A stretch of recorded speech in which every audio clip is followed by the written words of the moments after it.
வணக்கம். உழவர் களத்தில் புதிய தலைமுறை தொடர் நேரலைக்கு வரவேற்கிறோம். இன்று நாள் முழுவதும் விவசாயிகள் சந்திக்கக்கூடிய பிரச்சனைகள், அதற்கான தீர்வுகளை நோக்கி புதிய தலைமுறை வாயிலாக பயணிக்கப் போகிறோம். கள ஆய்வையும் புதிய தலைமுறை மேற்கொண்டிருக்கிறது. பல்வேறு இடங்களிலிருந்து செய்தியாளர்கள் விவசாயம் சார்ந்த செய்திகளோடு காத்திருக்கிறார்கள். அதே போன்று நமது அரங்கத்தில் பேராசிரியர் ஜனகராஜனும் இணைந்திருக்கிறார். சிறப்பு விவாதம் தொடர்கிறது. வணக்கம் சார். வணக்கம். முதல்ல நம்ம நெல் சார்ந்த சாகுபடி, விவசாயிகளுடைய பிரச்சனைகள், டெல்டா பகுதி விவசாய பிரச்சனைகள், மற்ற மாவட்டங்களில் இருக்கிற பிரச்சனைகள் பற்றிலாம் ரொம்ப விரிவாக பேசுவதற்கு முன்பாக டெல்டா பகுதிக்கும் மற்ற பகுதிகளுக்குமான அந்த விவசாய முறையில் இருக்கக்கூடிய அடிப்படையான வேறுபாடு என்ன, எப்படி புரிஞ்சுக்கலாம் அதை? டெல்டா விவசாயம் அப்படின்னு சொல்லிங்கன்னா அதில் முதல்மா நம்ம பார்க்குறது காவிரி தண்ணீர். காவிரி தண்ணீர் அப்படிங்கிறதுனால தான் டெல்டான்னு சொல்கிறோம். டெல்டா அப்படின்னு என்னத்துக்கு சொல்கிறோன்னு கேட்டிங்கன்னா, டெல்டா அப்படிங்கிறது ஒரு பிளைன் ஷீட் ஆஃப் லேண்ட். அது கடலுக்கு ஒன்று அருகாமையில் இருக்குது. கடலுக்கு அருகாமையில் இருக்கிறது மட்டும் இல்லாமல் அது கடலின் ஒரு ஒரு எக்ஸ்ட்ரீம் ஈவெண்ட்ஸ், புயல் இல்லை வறட்சி, இந்த வெப்பம், அது எல்லாமே கடலில் சார்ந்து இருக்கிறதுனால கடலில் ஏற்பட்டிருந்த மாற்றங்கள் அனைத்தும் இந்த டெல்டாவை பாதிக்கிறதுக்கான ஒரு மிகப்பெரிய வாய்ப்பு இருக்குது. ஸோ இந்த ஒரு காரணங்களால் பார்க்கும்பொழுது இந்த டெல்டா அப்படிங்கிறது இந்த வல்னரபிலிட்டி அப்படின்னு சொல்கிறோம். இந்த ரொம்ப ஒரு மிக சீக்கிரமாக டக்குன்னு எந்த ஒரு பிரச்சனை வந்தாலும் உடனே விழுந்துடும். அந்த ஒரு நல்லது கொடுத்தாலும் சரி, உடனே விழுந்து விடுகின்ற அந்த தன்மை அதுக்கு டெல்டாக்கு இருக்குது. ஆனால் அதை விட முக்கியமான விஷயம்னு கேட்டிங்கன்னா, மீதி மாவட்டங்களில் நீங்கள் 500 அடி 600 அடி போயிட்டு நீங்கள் தண்ணீர் எடுக்கலாம். ஆனால் டெல்டாவில் அது மாதிரி எடுக்க முடியாது. ஏன்னா சில இடங்களில் பார்த்திங்கன்னா 15 அடி கீழே உப்பு தண்ணி, சில இடங்களில் 50 அடி 60 அடிக்கான உப்பு தண்ணி, இன்னும் கொஞ்சம் தஞ்சாவூர் மன்னார்குடி தாண்டி கொஞ்சம் தஞ்சாவூர் அந்த பக்கம் போனாலும் 150 அடி கீழே உப்பு தண்ணி வர ஆரம்பிச்சிடுது. ஸோ இங்கே நீங்கள் இஷ்டத்துக்கு உங்களால் நிலத்தடி நீரை உறிஞ்ச முடியாது. என்ன காரணம்? அந்த கடல் தண்ணி உள்ளே வந்துடும். அதனால் நீங்கள் அதை சார்ந்து அதை பயந்துட்டு தான் நீங்கள் தண்ணி எடுக்க வேண்டியிருக்கும். அதனால் நிலத்தடி நீரை உங்கள் இஷ்டத்துக்கு உறிஞ்ச முடியாது. எல்லாத்துக்கும் விட ஒரு முக்கியமான காரணம் சாயில் டைப். இந்த சாயில் டைப் டெல்டாவில் மீதி மாவட்டங்கள் முழுக்க வேறுபட்டிருக்கு. இதை பார்க்கும்போது குறிப்பாக இந்த நாகப்பட்டினம், திருவாரூர் அந்த 2 மாவட்டங்களை பார்க்கும்போது இந்த மண் உப்பு மண்ணாயிடுச்சு. ரெண்டாவது கிளே, அந்த களிமண். அந்த களிமண்ணும் பார்க்கும்பொழுது என்னன்னு பார்த்தீங்கன்னா, தொடர்ந்து தண்ணி விட்டுட்டே இருக்கணும். அந்த வெட்டிங் இருந்துகிட்டே இருக்கணும். ஒரு வாரம் தொடர்ந்து உங்களால் தண்ணி விட முடியலன்னா வெடிச்சிடும். ஆனால் மீதி இடத்துல பார்க்கும்பொழுதுனா அந்த மாதிரி வெடிக்காது. அது மணல் சார்ந்த பூமி. மதுரையோ இல்லை நீங்கள் கோயம்புத்தூரோ ஈரோட பார்க்கும்போது தொடர்ந்து நீங்கள் ஒரு 10 நாள் தண்ணி விடலைன்னா கூட அது தாங்கும். ஆனால் இங்கே தாங்காது, வெடிச்சிடும். மறுபடியும் அதை நீங்கள் பழைய நிலைமைக்கு கொண்டு வரணும்னா நிறைய தண்ணி விட வேண்டியிருக்கும். இல்லை, என்ன இதில் ஒரே ஒரு புரிதல் தான், களிமண்ணில் தண்ணி விடும்போது அந்த தண்ணி எவாப்ரேட் ஆகிடுதா இல்லை கீழே தள்ளிடுமா? இல்லை, கீழே போகிறதில்ல. அந்த தண்ணி அப்படியே நிற்கும். இன்ஃபில்ட்ரேஷன் ரொம்ப கம்மி தான். ஆனால் எவாப்ரேஷன் லாஸ் அதிகமாக இருக்கிறதுனால அந்த தண்ணி அந்த களிமண் அந்த ஈரத்தன்மையை பிடிச்சு வச்சுக்க முடியலை. அது ஒரு மாதிரி கல் மாதிரி இடம், பாறங்கல் மாதிரி அந்த இது அப்படியே இந்த ஒரு வெடிக்க ஆரம்பிக்கும் போது அது அந்த இது நம்ம பொராசிட்டின்னு சொல்கிறோம்ல, அந்த பொராசிட்டி ரொம்ப கம்மி. அது மட்டும் இல்லை அந்த சாயில் மாய்ஸ்சர் கண்டிஷன்ஸ் ரொம்ப சீக்கிரம் ஆவியாக போயிடும்.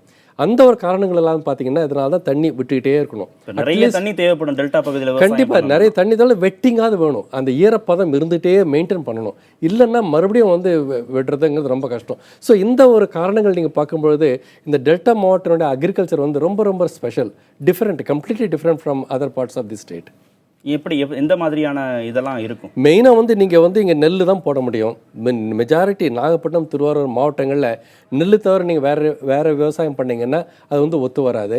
வேறு வெஜிடபிள்ஸோ இல்லை நீங்கள் மரப்பயிரோ போடுறதுக்கு ரொம்ப அரிது. ஒரு சில இடங்களில் மட்டும் உங்களால் போட முடியும். மெஜாரிட்டி இடங்கள் உங்களால் போட முடியாது. ஏதோ ஒரு சில இடங்கள் இப்போ பல்சஸ், பருப்பு வகைகளை ட்ரை பண்ணுறாங்க. அது ரொம்ப ஈல்டு கம்மி. அதுவும் அந்த ரொம்ப காஞ்சு போயிடுச்சுன்னா கருகி போயிடுதுன்னு சொல்கிறாங்க. ரொம்ப ஒரு இக்கட்டான நிலைமையில தான் இன்றைக்கி விவசாயம் இருந்துகிட்ருக்கு. ஸோ நெல் அப்படிங்கிறது அதுவும் ஒரு பெரிய லிமிடேஷன் தான். வேறு கிராப் டைவர்சிஃபிகேஷன் பண்ண போகிறதுக்கு முன்னாடி ஏன் இந்த மற்ற பயிர்கள் போட முடியல? அதை மண் தீர்மானிக்குதா, தண்ணி தீர்மானிக்குதா? ஒன்று மெயினாக மண் தான். அந்த மணல், அந்த களிமண்ணுங்கிற அந்த கண்டிஷன் பார்த்தீங்கன்னா அந்த நெல்லுக்கு தான் ரொம்ப சூட்டபுளாக இருக்குது. வேறு பயிர் நம்ம நிறைய பேர் பேசும்போது பேசும்போது சொல்கிறாங்க வேறு பயிர் போடலாமே வெஜிடபிள்ஸ்ன்னு எல்லாமே நிலம்னு எல்லாமே நிலம் ஆகிடாது. இந்த நிலத்தில் வந்து இப்போ ஒரு பர்டிகுலர் ஃபீல்டில் வந்து நான் ஒரு விவசாயிகிட்ட நம்ம கேட்கும்போது இங்கே நெல் தவிர எது போட்டாலும் அவர் வந்து ட்ரை பண்ணியிருக்காரு, அவரால் ட்ரை பண்ணாமல் இல்லை, எல்லாம் ட்ரை பண்ணுறாரு. இன்றைக்கி ஒரு உதாரணம் சொல்கிறேன். நாகப்பட்டினம் மாவட்டத்தில் சில இடங்களில் ஜூட்டு போடுறாங்க, சணல். ஏன்னா அந்த விவசாயம் அங்கே போட முடியுது, அவங்களால ஜூட்டு போட முடியுது, அவங்க ஜூட்டு போடுறாங்க. சில இடத்துல வந்து இந்த யூக்கலிப்டஸ் ட்ரீ போடுறாங்க, சில இடத்துல வந்து கேஷ்யூரினா சவுக்கு போடுறாங்க. ஸோ எங்கெல்லாம் பாசிபிளோ அங்கெல்லாம் மக்கள் ட்ரை பண்ணிட்டு தான் இருக்கிறாங்க. ஆனால் முடியலை அப்படிங்கிற இடத்துல தான் வந்து நெல்லை தவிர வேறு ஒன்றுமே முடியாதுங்கிற இடத்துல நெல் தான் போட முடியும்.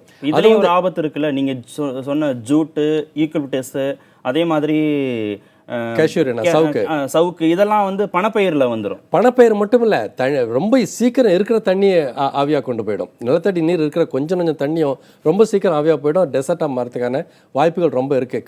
கடல் பகுதிங்கிறதுனால ரொம்ப சீக்கிரம் ஆவியாகிடும்.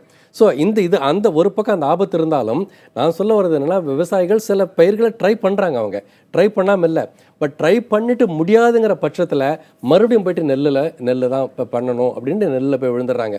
ஸோ இது வந்து ஒரு நிறைய பேர் விவாதத்தில் நான் பார்த்துருக்கிறேன். ஸோ கான்ஃபரன்சஸ் எல்லாம் சொல்கிறாங்க, ஏன் வேறு பயிருக்கு போக முடியாது, ஏன் வேறு, இது கண்டிஷன்ஸ் ஆர் டிஃப்ரெண்ட்.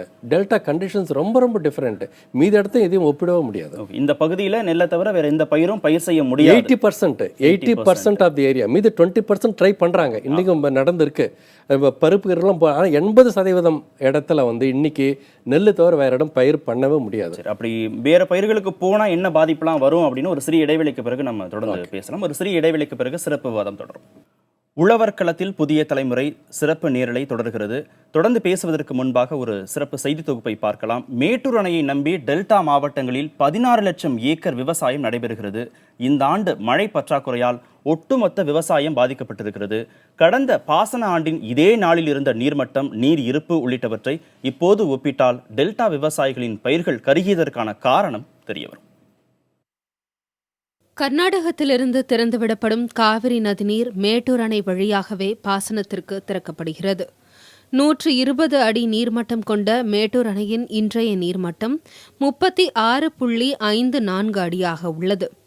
இதுவே கடந்த பாசன ஆண்டான 2015-2016 88.82 அடியாக இருந்தது.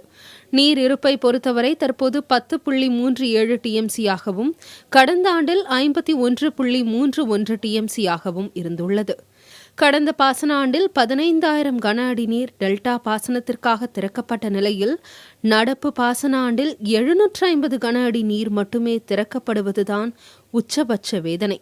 மேட்டூர் அணை பகுதிகளில் மழைப்பொழிவை பொறுத்தவரையில் கடந்த பாசன ஆண்டில் 931 மில்லிமீட்டர் மழை பதிவானது.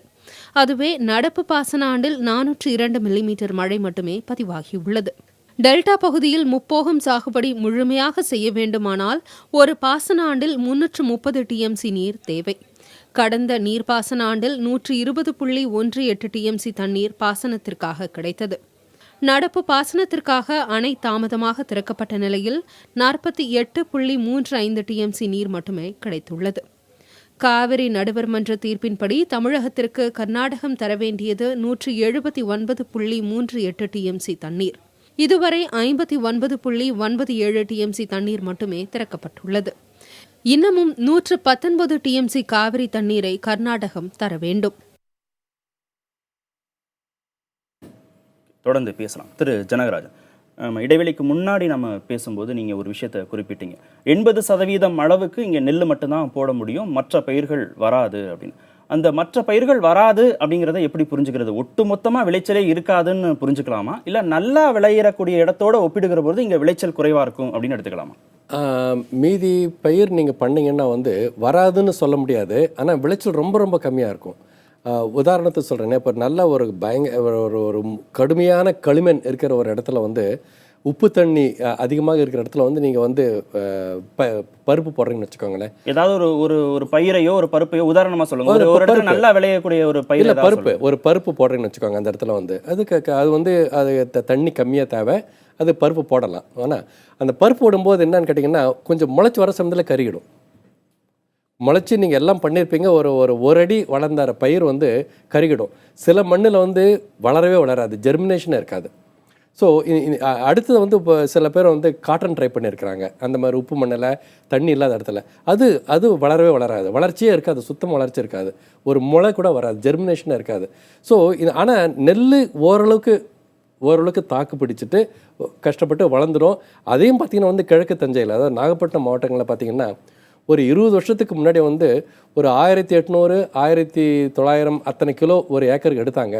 இன்றைக்கி பார்த்திங்கன்னா வந்து ஒரு 700 கிலோ 800 கிலோ 900 கிலோ அதுவே அவங்க சந்தோஷப்பட்டுக்கிறாங்க பாவம்.